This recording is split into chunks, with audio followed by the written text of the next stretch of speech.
যদি কোনো দলকে হারাতে চাও তবে সবার আগে ভেঙে দাও তাদের মনোবল। হয়তো সেই দর্শনেই মাঠে নেমেছিলেন দুই পরাশক্তি। ফুটবল যেন আর শুধুই ফুটবল ছিল না, প্রতিটি বলের জন্য সংঘর্ষ, প্রতিটি ট্যাকলের পেছনে ছিল আধিপত্যের ঘোষণা।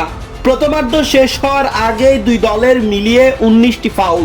মনে হচ্ছিল নিউ ইয়র্কের সবুজ ঘাসে যেন ফিরে এসছে ইতিহাসের এক নির্মম যুদ্ধ।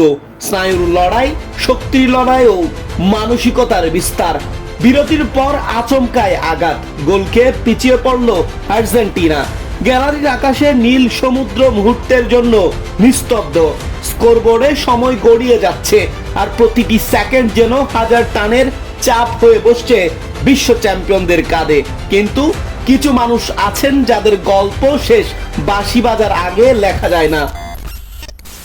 লিওনেল মেসি আবারও মাথা তুলে দাঁড়ালেন। শরীর ক্লান্ত, পায়ে ব্যথা, তবু চোখে ছিল সেই অদম্য আগুন। প্রতিটি স্পর্শে, প্রতিটি পাশে, প্রতিটি দৌড়ে তিনি যেন সতীর্থদের বলছিলেন এখনো শেষ হয়নি আশা। তারপর শুরু হলো আর্জেন্টিনার অবরোধ। একের পর এক আক্রমণ, একের পর এক শট, কিন্তু কখনো পোস্ট, কখনো জর্ডান ফিফকার্ট কিংবা ইংল্যান্ডের শেষ প্রাচীর হয়ে দাঁড়ালেন তারা। মনে হচ্ছিল ভাগ্য যেন আজ আর্জেন্টিনার পরীক্ষা নিতে ব্যস্ত। তবু ইতিহাসের একটা অভ্যাস আছে, যখন আর্জেন্টিনা সেমিফাইনাল খেলে তারা সহজে হার মানে না। সময় ফুরিয়ে আসছে, ইংল্যান্ড অপেক্ষা করছে শেষ বাঁশির, কিন্তু ঠিক সেই মুহূর্তে নেতা হয়ে উঠলেন মেসি।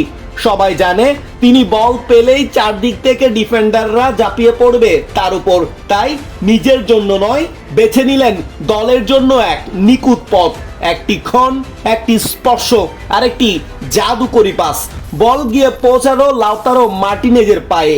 একটি শট, নেট কেঁপে উঠল, এবং সেই সাথে উচ্চারিত হলো গোল নামক সেই শব্দটি। স্টেডিয়ামে বিস্ফোরিত হলো উল্লাসে। আকাশী নীল গ্যালারিতে আনন্দে কাঁপতে লাগলো পুরো স্টেডিয়াম।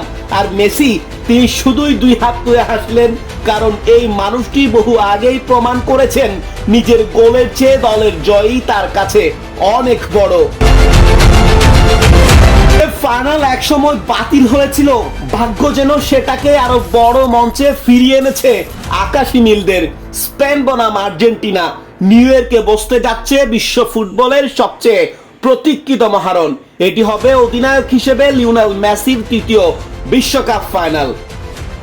আর মাত্র 90 মিনিট পর ফুটবলের ইতিহাসে লেখা হবে নতুন এক রূপকথা।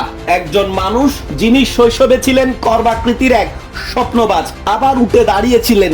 যিনি প্রতিভাকে পরিণত করেছেন উত্তরাধিকারে। হয়তো সেই রাতেই তিনি শেষবারের মতো বিশ্বকাপের মঞ্চে আকাশের দিকে তাকিয়ে হাসবেন, আর পুরো পৃথিবী একসঙ্গে বলবে ফুটবল অনেক কিংবদন্তি দেখেছে, কিন্তু লিওনেল মেসি শুধুই একজন।